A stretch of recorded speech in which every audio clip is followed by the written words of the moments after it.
Joined now by NHL insider Frank Seravalli of the Frankly Speaking podcast and the Daily Faceoff. How we doing? I'm good. Made it to another Friday. They let us get to a Friday. So we're good. What a week. Yeah, and we're going to get into some of those stories, but we're going to start with the Canucks. Rutherford is an early mover. He's running out of time to early move. What do you think the chances are that, like we've seen in the past, last year with Horvat and like Rutherford's done in the past, that the Canucks are going to be market setters and make the sort of first big deadline deal? Such a dangerous question to answer, because the second you say it's getting late early, then next thing you know, we get done recording this and there's a whopper of a deal that's completed. There will be a lot of dangerous questions in today's interview. Yeah, great. I should have brought a helmet for today's hit. Look, I haven't heard anything front and center for the Canucks, but then again, this Horvat trade last year came out of the clear blue sky. So, fully allowing some runway here, but we're inching closer to the All-Star break. February is next week. I don't know that any of this constitutes early anymore. Are we inching closer to the Penguins making a decision on Gensel? They keep losing. When are these teams going to start to decide whether or not they're selling? It's funny that you said they keep losing, and there has been a couple games of late. But if you go back to the day that Kyle Dubas said, I need until the All-Star break, they played 640 hockey since then. So I would, say that they're far from out of it. That said, the All-Star game mile marker was really just something to say, because they're going to use as much runway as they can. And frankly, this core deserves that, given how much they've invested in it, to just give themselves every opportunity before you pull the plug and trade Gensel. But I don't think there can be a half measure. Like, I think you're either sticking with him and this is our guy and we're riding you through the rest of the year to see if we can get in. And if it takes until game 82, great. Or you're trading him. Like, I don't think you can sit here and say, well, should we extend him? Like, no, that makes no sense. Yeah. And in Pittsburgh's case, Florida Friday, Montreal Saturday, that may well tell the story here, these couple results that they have over the course of the weekend. Do you think the Canucks prefer the versatility of Lindholm over Gensel, or do you think they prefer the sheer offensive firepower of Gensel? Consistency on a Pettersson wing. Oh, it's just a great, it's like, do you like Batman or Robin? I mean, they're kind of like two totally different players and different lines of thinking. I mean, we're all going Batman, aren't we? There are people who will go Robin. Yeah, who go Robin? Like, Frank? is Philly a Robin town? You tell me. No, it's not. You're right. I mean, Gensel is Batman in this case. Okay. Right. Okay. Lindholm is the really nice thing about Lindholm is how much more complete his game is, the different areas that he impacts your game. And I also really like about his, if you look historically, when he's placed with really good players, his production is way up.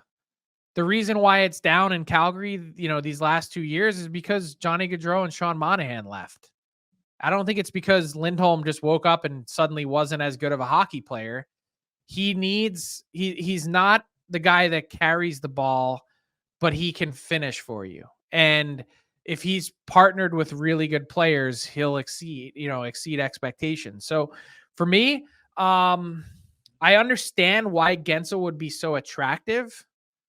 And I love the idea of adding another elite weapon, but I think I'd prefer to have Lindholm, to be honest. Yep. And as we've noted this week, Lindholm, a Jim Rutherford draft pick way back. Who's your favorite elite weapon that you think is available? Like, is it one of those two? Is there somebody, and it maybe doesn't even work for the Canucks salary wise, but do you have a favorite player that is probably available right now?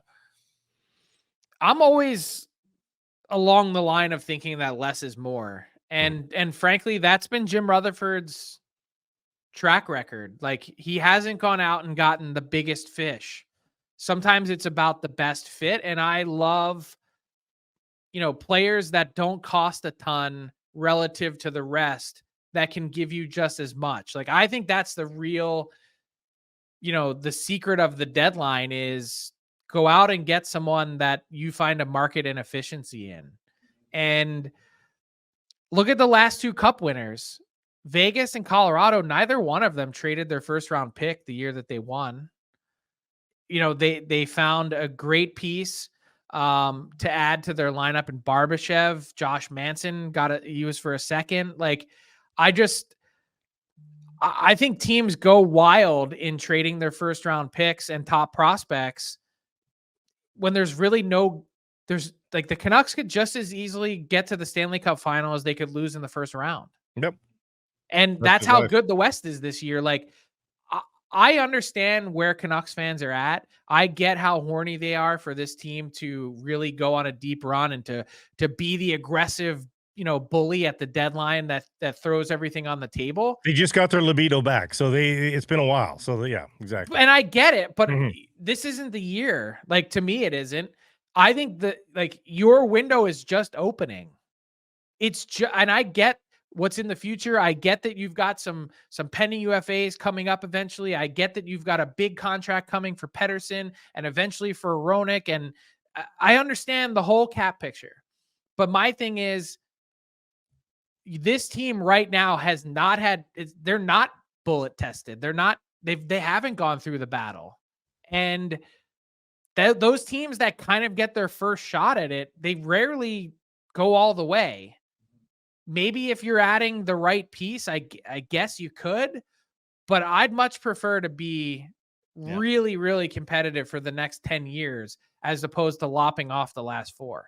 Yeah. I guess Vegas would be an exception there. Went to the cup final in their first. I can remember that young Blackhawks team getting to the semifinals in their first run, but you're quite right, Frank. Usually you take your lumps before you progress. Great piece on Sean Monahan this week. And that I get roasted for that. Well, I thought she explained it very well, including the examples you used of what middle six, low-cost centermen have gone for at the deadline, whether that was Stastny, Goodrow, or Andrew Kopp. And let's face it, in this market where there's only so many top 6 guys available and centermen available, yeah, I can absolutely see somebody paying a late first-round pick, as you mentioned. You think the Canucks are in on that? Do you think that's something that would appeal to Rutherford and Alvin? That's something that would make sense to me. A really intelligent player that, again, he's got more points right now than Elias Lindholm does this year.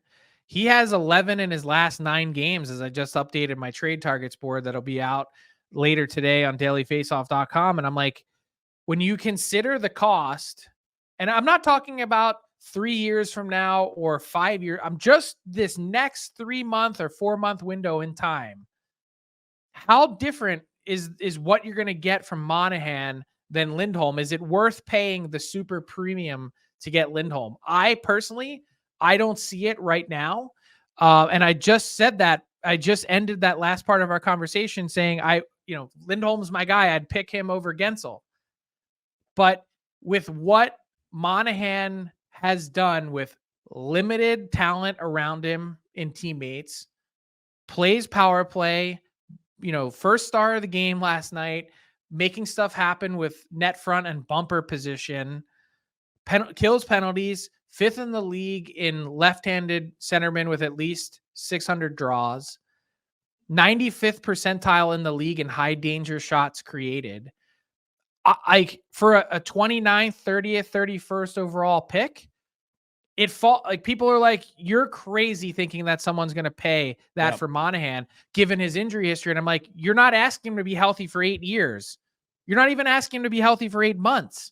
And also you fit him in without having to subtract from your team because of the salary. I'm guessing you got some pushback on that just because people just thought, oh my gosh, a first-round pick, a late first-round pick for that player.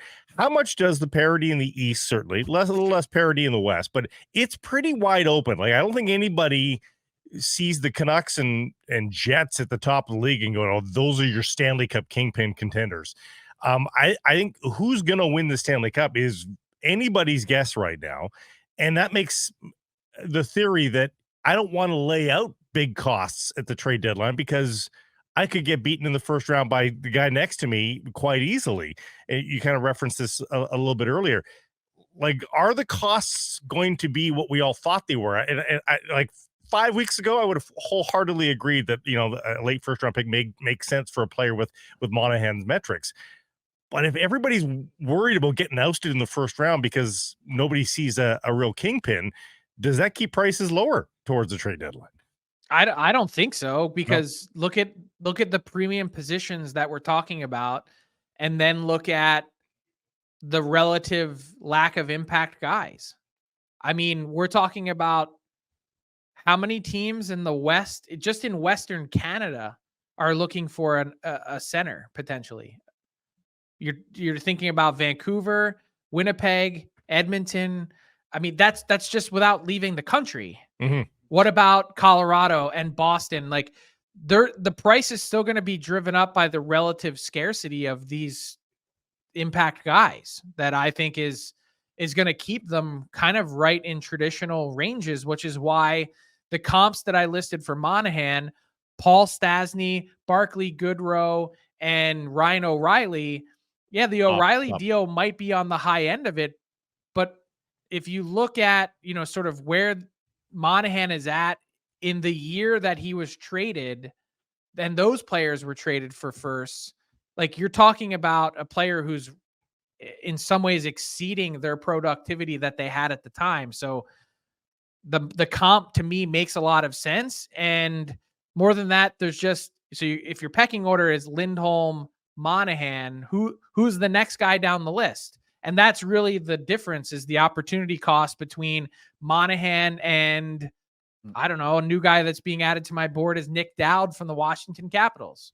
Wow, we're going there. Yeah, well, we have watched his progress with Washington and his time here with Vancouver, and as a low-cost guy, he's very helpful. Oh, team, I'm not exaggerating. In preseason, I haven't even thought about trade targets yet.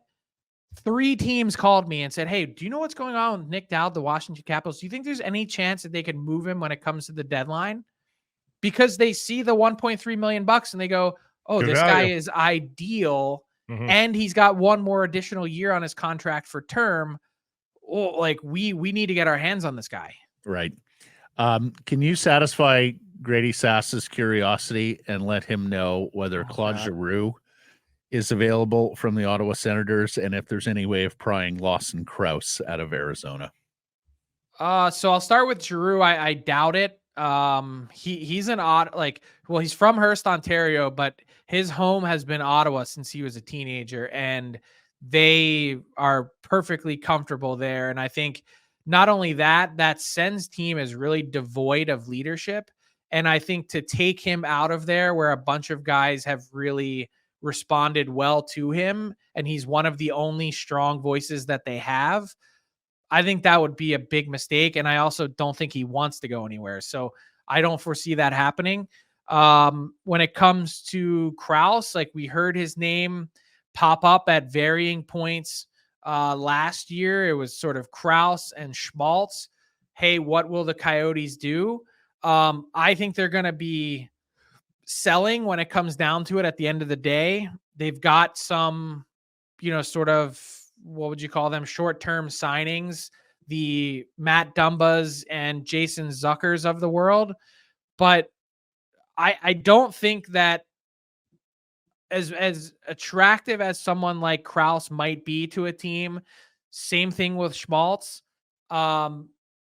you're going about chasing your tail, I think, if you're the Yotes, because you create some real value that you get back in return, but then you've got to go out and fill that exact position. And you've got guys that already don't make a ton, that are kind of close to fitting your age scheme and where you're heading. It doesn't really seem to make a lot of sense to create a hole just to have to go plug it again. There you go. You satisfied? Last we'll hear of Giroux. Well, I told him we know Giroux's wife. She grew up, you know, steps from the arena. So I didn't think there was a move. Let's get to some of these. Let me just ask him about Tarasenko, though. Okay. Totally available. I'm actually not convinced that he's available. Oh. look, I think the price is going to have to be right for Ottawa, because another guy that they've been really impressed with, and yes, they haven't talked about an extension or anything, but he holds the cards here with the full no trade. And last time I checked, his son playing youth hockey in Ottawa, not entirely keen on bouncing around. And another voice next to Giroux, I was told the two players that have been very impressive so far in that room in what's been an awful season have been Giroux and Tarasenko. So take that for what it's worth. I'm not saying they won't trade him. I'm just saying I don't think that's their first preference. Let's look at these league-wide stories that were front and center. First of all, April 5th is what they're saying, the next update from police in London. February 5th. February 5th. What did I say? April? Yeah. I wish it was April. That'd So it's a bit of a weird length of time to wait now for sort of the next chapter on all this. But those teams are still accruing cap hits for all of those players that have left. What else should we know about the wait between now and February the 5th? Really just in a holding pattern. Like, I understand the way that this world works now. Everyone wants answers. They want names. They want details. And just to give everyone a sort of peek behind the curtain, there's a lot of things that I talk about on this show that I think I know, right? We just went through some Sens trade targets and talking about the Canucks. There's a lot of things that I know, but in this case, I'm not what I think I know. That's not reportable when it comes to a sexual assault and criminal allegations. So that's why you're not seeing anyone sort of make the leap until the London Police Service puts it on a piece of paper in front of me. I'm not comfortable saying anything, even though I hear things and think I know things, and people want to connect dots that may or may not be there. Everyone's had their tinfoil hat on because they saw the ridiculousness in which the NHL put out this Salt Lake in conjunction with the timing of this, the press release and the NHL's own statement. They're thinking, okay, well, the next part of this, of course, is that February 5th just happens to be on the other side of the All-Star game in Toronto. It allows the NHL to sort of say, hey, we don't know anything. We can't say anything because we don't have any details. I actually don't think that's the reason why there's a big delay of 12 days between when this story broke and when they're going to hold the press conference.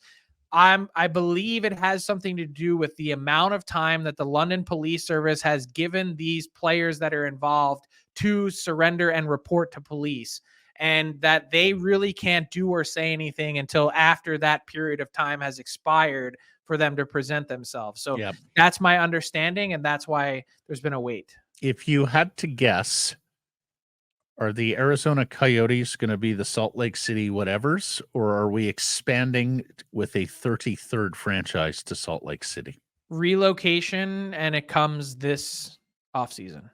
That quick. With a relocation fee, I would think. A hefty the other relocation owners, fee. The other owners get to wet their beak here, right? Oh, of course. I made the joke that I hope they get at least a couple bucks knocked off for the grossness of being associated with the NHL sort of misdirecting us while this sexual assault has, going What's on. that worth? What's the... I mean, it's got to be worth needs to put a valuation on $10-15 million off the fee, so. I would think, but I don't know that that's necessarily happening. And so right now they've got that 10,000 seat arena. Is that correct? Delta Center, baby. It's ready to go next year. Yeah, it's where the Jazz play, and it would be basically like the NHL has been set up in Brooklyn, and then previously, actually, coincidentally enough, in downtown Phoenix, where the Suns played. You've got a basketball-first arena that's modern enough, but where you'd have to have one end cut off, right, because of how the rink would be structured. And so the Kings have played preseason games there. That's what it's looked like. And it's perfectly suitable for a couple years, certainly much more suitable than Mullet Arena would be in terms of generating HRR, which is really the name of the game. Right. And then the idea would be to step into a brand new state-of-the-art arena in conjunction with being built for the 2034 Salt Lake Olympics. So maybe like a 2026, 2027 timeframe to get a new arena built. And they'd have to kind of grin and bear it in a temporary solution until then at Delta Center. And so and that's a great stadium plan for the owner there. They own the Jazz too. They moved both teams into the state-of-the-art new facility, and then they expand back to Phoenix and Atlanta for 33 and 34. Is that also in the offing? I think that I don't know. You just take your time and see what happens there. Do you believe in Atlanta? Like, why? I don't. I mean, look, I covered games in Atlanta. I feel old saying that. It feels weird saying that. Yeah. That I've been to too many 10,000 and 12,000 seat games in Atlanta to really think that they deserve another crack at it. And it's just, it's not even a burgeoning, like, it's not a big youth hockey market. It's not like, I don't understand it. It's just 3 a large trips. No way. Yeah. Come on. It's a large US market that has a lot of advertising and media connections, but short of that, I mean, you could just throw another dart somewhere. Yeah. Huge head offices there and all that, but hasn't TNT is there. Yeah. Coca-Cola is based there. Lastly, we told you this was going to be a dangerous interview. Are you done with all your Edmonton obligations today?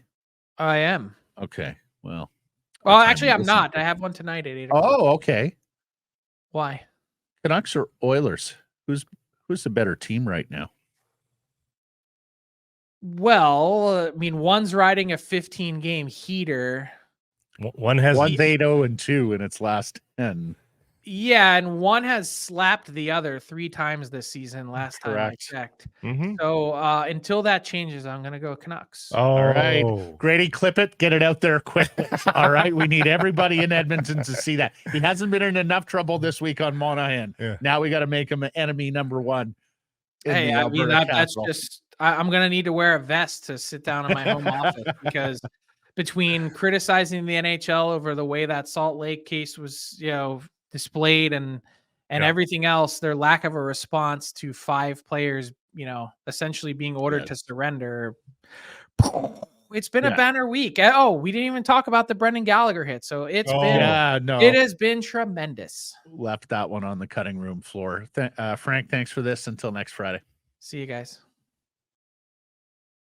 Hey everybody, if you're enjoying what you're seeing here, then follow along with Sekeres and Price on YouTube. I promise more content coming. The kids call it subscribe on YouTube. Well, how about liking it? Do that as well. Smash it right now.